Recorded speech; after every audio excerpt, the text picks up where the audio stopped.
Good morning, everybody. It's good to be worshiping with you on this beautiful day, on Pie Day. Everybody go eat pie today. It's Pie Day. I once talked with a person who was recounting in spiritual direction, who was recounting to me a powerful encounter that they had with God while they were outdoors. He had traveled to this beautiful mountain and was hiking up a trail, and at one point in time he paused, surveyed all that was around him, all the beauty that lay before him, and he was aware of God's presence on that mountain with him. It felt like God was so near to him while he stood in the midst of all of the beauty, the beautiful scenery. And this week I was enjoying the beautiful weather that we've been having, and I went for a walk on my own and then later with my kids through this little nature preserve that is not too far from my house. And I had a moment like this, and I was very aware of God's nearness to me in this beautiful outdoor space. And as I read our passage for today, I am aware of the way that we can go to these spaces and experience God in physical locations. And I'm wondering if, as you reflect on your life, if you think back on some experiences or encounters with God, if there are specific places that have been for you kind of holy or sacred ground. Maybe it's been an outdoor experience like you've been hiking up a mountain, or maybe it's happened to you while you've been surfing, sitting on a wave in the ocean, or looking out over the ocean or a beautiful lake from a dock. And I'm wondering where, or as you think back in your memory, what places have been holy ground for you?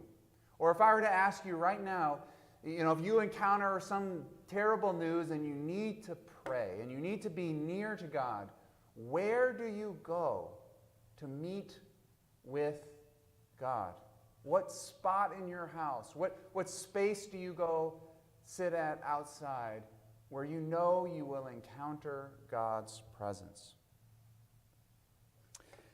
There's probably a number of spaces that come to mind. Maybe there are faraway places, like I talked to another person and they talked about visiting an ancient cathedral in Europe and just walking in the door and being overwhelmed by the beauty of that space.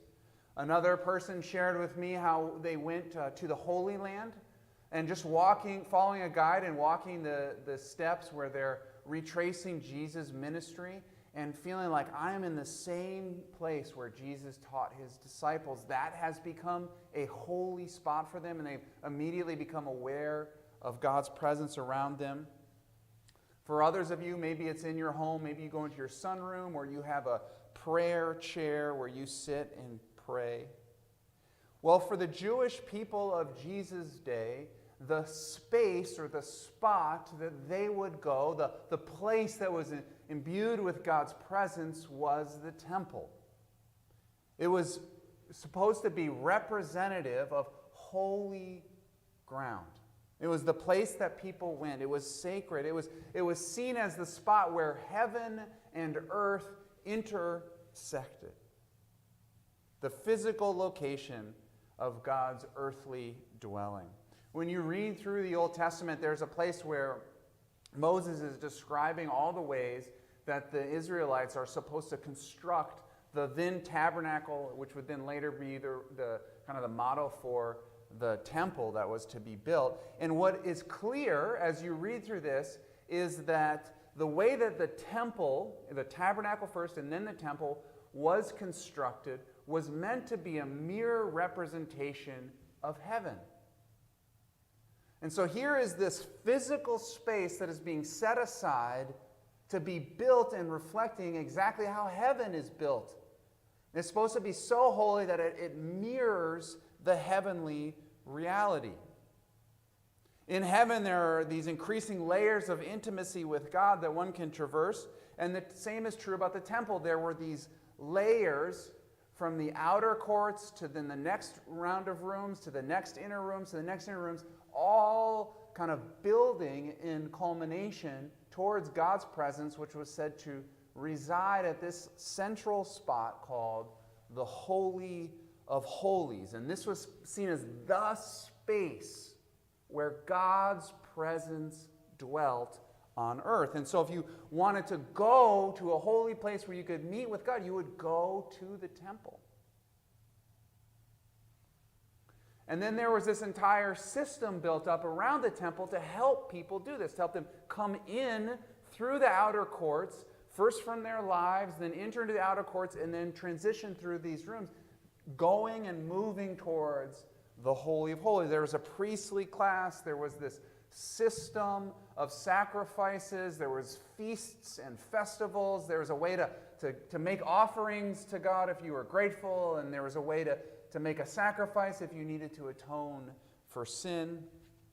And so the temple was meant to provide both this physical place for God and this way to draw near to God in this physical space. So when you wanted to be near God, you could go to a place and you could do some things and you could draw near to God. And so it was obviously massively important to the ancient Israelites. It was a source of nationalistic pride, because this is the place that represents God's presence with us. And it's also incredibly sacred, because this is the place where we can go to meet with God.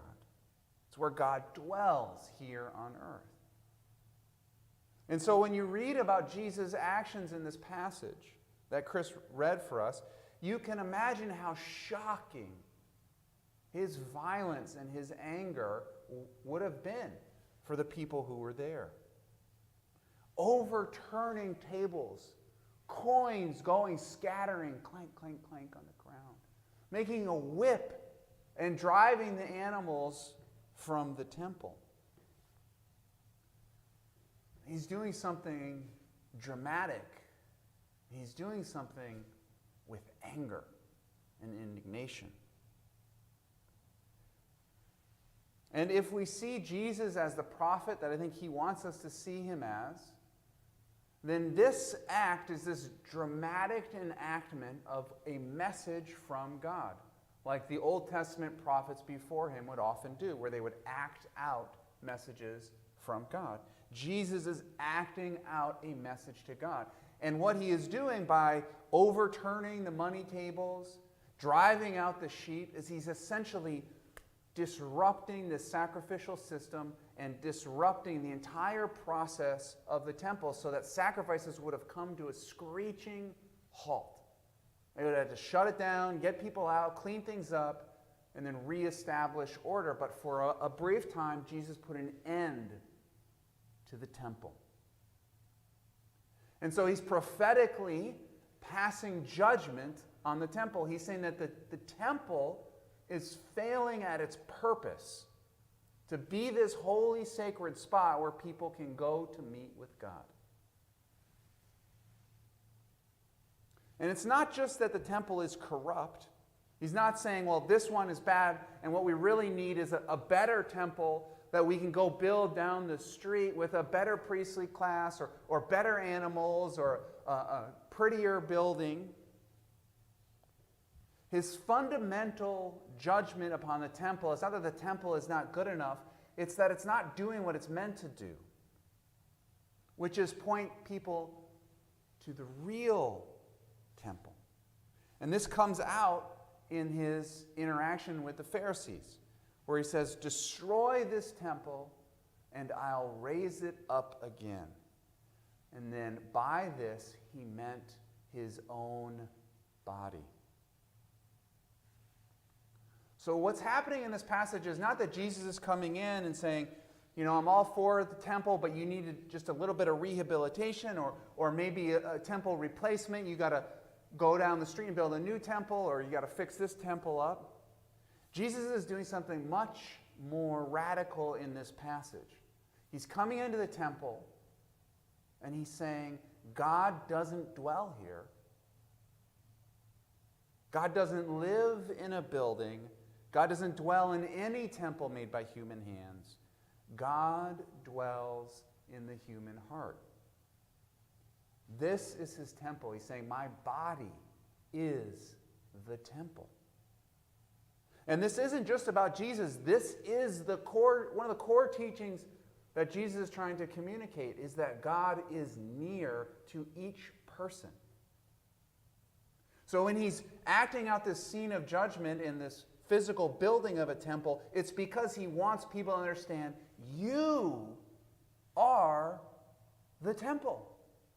God dwells in you.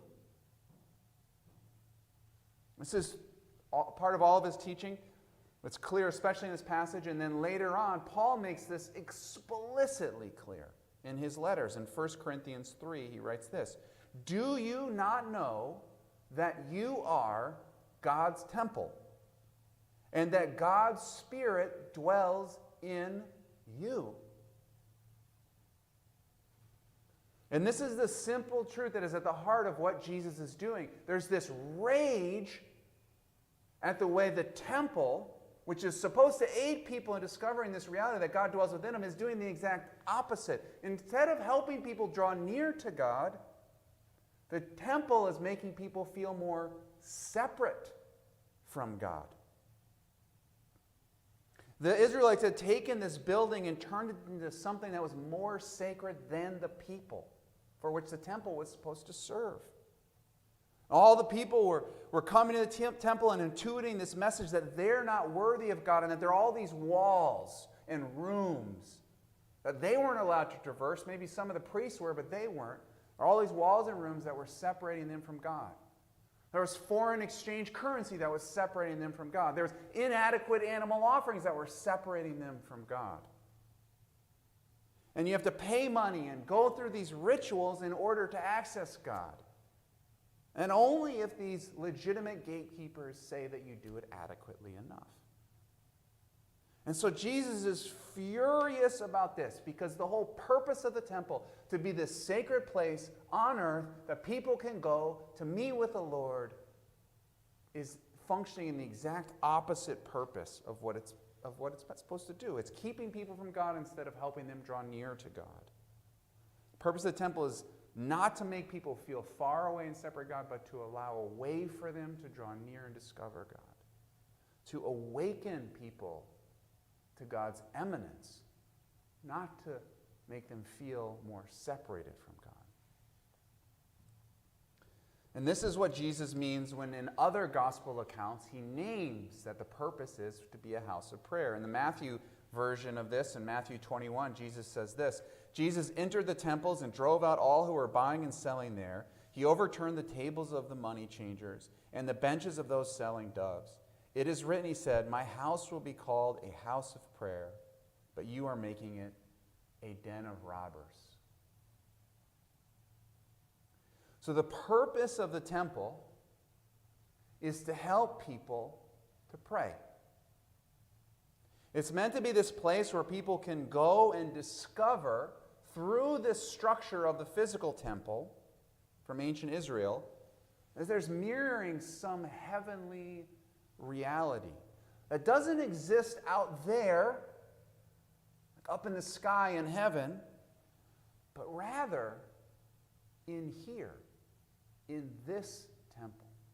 The physical temple represents God's heavenly dwelling place. And what Jesus is communicating here is that the real dwelling place with God is in the human heart. So the model of this temple is not some distant, faraway heaven, but a very near reality within us. You and I go to the temple in order to discover how we can enter into prayer and discover God dwelling within us. And there are outer courts and a series of inner rooms leading to the center of the temple, in the same way that there's sort of an external life that you and I live in, and then increasing layers of inner awareness of God's presence within us. And the purpose of drawing near to God in the temple is to help us traverse the temple rooms in the same way that we traverse this act of prayer to God who dwells at the center of our being. One of my favorite authors is a woman named Teresa of Avila, and she's a 16th century mystic, and she was asked by church leaders to describe, what's your spiritual life like? If somebody wants to get close and intimate with God, what can they do, or what is that experience like? And they're essentially like, they look at her and go, wow, you have an incredibly rich spiritual life. Can you write about that and tell us how other people can have that? And so she prayed, like, what's a good image that I could use? And this is basically the image that she comes up with. That your inner life and my inner life is a temple. It is the dwelling place of God. And she wants to contextualize it to her contemporary audience. So she uses the language of interior castle.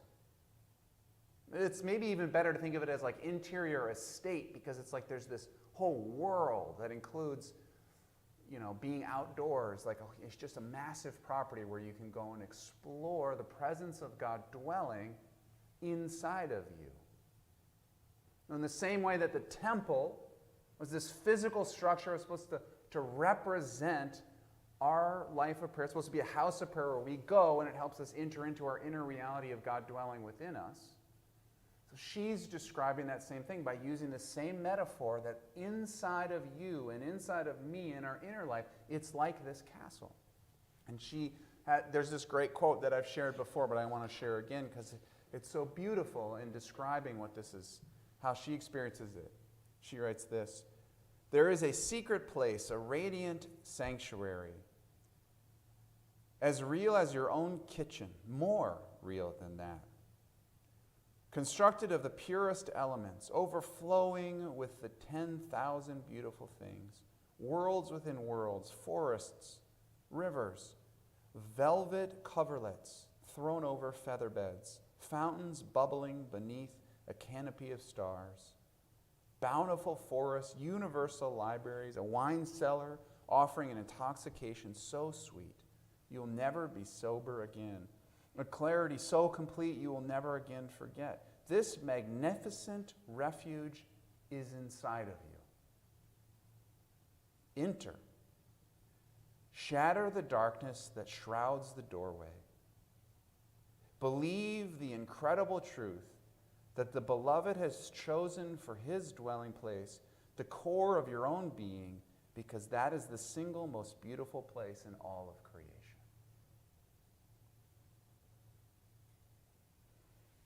What she is defining is the same thing that Jesus is trying to get across to people, and it's the thing that gets him so furious about what is happening in the temple. Temple is supposed to be, the physical temple is supposed to be a place of prayer, a place that helps us enter our inner temple, this inner sanctuary with God. So the question then for you and me is, how do we enter this temple? What places do we go to help us enter the temple that is within? This is the question that the physical temple was supposed to answer for the ancient Israelites. You begin in this outer court and then you traverse in. But this is the same thing. Whenever you go, when I asked at the beginning of the sermon, where do you go or where have you gone in your life that feels like holy ground? The same dynamic is at work. When you stand on top of a mountain and you feel that God is close by, or when you walk around the Holy Land or visit a cathedral or sit in the sanctuary of a church and it feels like God is near, when you sit in your prayer chair, the same dynamic is happening. There's something about that spot that is helping you enter your inner temple, your inner sanctuary within. And each of these experiences do that because they help us move from the outer courts towards the Holy of Holies. They help us transcend from the outside to the inside. There is a diminution of the self that occurs in these spots, a smallification of who we are. It's not shame-based, but it helps put it in perspective, who we are, and then enter into a connection with God. So like when you're on top of a mountain and you're overwhelmed by the view, how much land you can see, there's this sense of how small you are in this earth and how vast and beautiful the world is outside of, the external things that you're paying attention to on a normal day-to-day basis. And in that moment, this perspective happens and it feels holy. It helps you move from the outside in. Or when you walk around the Holy Land or maybe some other historical site, there's this similar experience of feeling small because you see yourself on the timeline of history. This small, you and I, this small temporary moment that we exist. And in that sense, there's this smallification of that external world that helps us enter deeper in to God's presence with us, affirming us in the now and in the present, in the midst of this broader history of so many souls. Or when you and I slow down and simply sit still in silence in our prayer chair, there is this letting go of all the hustle and bustle and the everyday worries and just being present to God's love for us right here, right now. Or as you read Scripture, same thing. This eternal truth speaking to you right here, right now.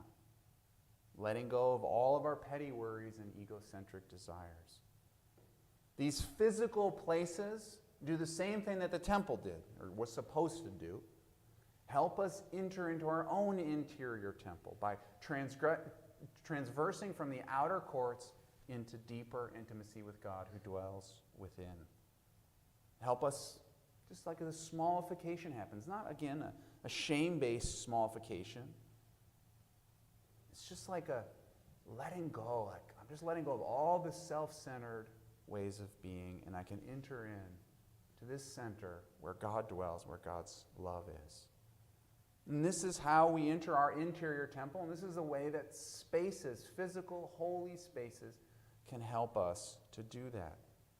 Whenever we are in a space that helps us let go of stuff that's happening in the outer courts, the stuff that is attachments to the false self, like power, control, image, vanity, greed, pride, security, status, and so much more. When we're in a space that helps us let go of those things, then we're entering deeper in to the center where God dwells in love. True holy places help us do that. We can go there, and then it aids us in this process of entering into prayer and going into our own inner temple.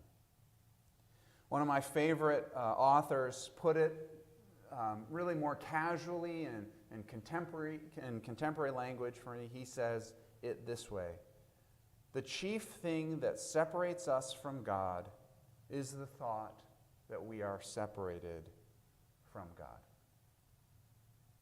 And I think this is what Jesus, the core of his rage in the temple is. The very place that's supposed to be a house of prayer, a house that awakens us to God's nearness within, has become the very thing that is making people feel separated from God. A good, holy place aids us in becoming aware that God is near. So what is that place for you? Where do you go to become aware of God's presence with you? Back to that beginning question, where would you go? If I were to say, if you got some bad news and you needed to pray right now, where would you go to meet with God? We recognize that these physical spaces, it's not like God is in this room and not this room, or this piece of land but not this piece of land, but that there is something about these places that help us become aware of God within. There are structures that invite prayer, that are houses of prayer for us, which means allow us to enter in to God's presence dwelling within us. It's It's also, I think, important for us to see other people in the same way. So in the same way that a physical location can be a holy place that helps us enter into prayer, people can be physical locations, physical presences, physical beings that help us become aware of God's presence within us. People are holy places. They are temples themselves. And being in relationship with people can remind us God dwells within us. So if you're worshiping with somebody right now, turn to them and look at them and see them for what they are, a temple. This person is a temple of God. If it's not too uncomfortable for you to turn to the person sitting next to you on the couch, you can say it to them. You are God's temple. God's Spirit dwells in you. Throughout your day today or throughout this coming week, when you're interacting with people, pull this memory back to you. And you look at this person and say, this is a temple of the Holy Spirit. God is in that person. Maybe when you're mad at your spouse, look at them in wonder and remember, God is alive in them. God is speaking to him or speaking to her. When you're worn out by your kids, remember that God is in this person doing something to form and grow this child in whatever stage of development that they're in. They are the temple of the Holy Spirit. When a friend or coworker wrongs you, remember that God dwells in them too. Be honorable to them if you want to speak to them about some hurt you have or wrong they've done. Remembering that God lives within each of us transforms the way that we interact, and then people and places that have people in them, all of these places can become little temples for us that help us become aware of God's presence here with us now. And this is obviously, this is the most obvious analogy then is just the church. The church does a lot of things, but I think fundamentally what Jesus is saying about the temple is true for the church as well. The first calling of the church is to be a house of prayer. And that's not to say that we all have to be sitting around saying intercessory prayers for one another, but it's to say that fundamentally the church should help people enter into our own inner temple.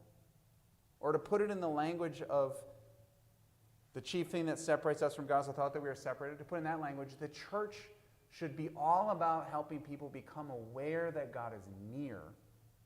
The church should not be about the business of making people feel separated from God. It's about the business of awakening people to the fact that God is so near. So when you're entering into church services or entering into church community, this awareness is growing within you that God dwells in me and God dwells in the people around me. So throughout Lent, we're closing our sermons with a question. And so the question then, so basically, if you haven't been here, what we're doing is we're going to put a question up on the screen. Jamie will come up and play. And during that time, you can just prayerfully reflect on the question in silence, or if you're worshiping with other people, you can have conversation with them as well. And so the question that I want you to pay attention to, or to consider is, what helps you pay attention to God's presence within you? Is it a place? Is there a person? Is there some practice that reminds you of this? Where do you go? And then what gets in the way? What makes you feel like you're separated from God? Well, consider these in prayer, and if you want, you can discuss with the people you're worshiping with.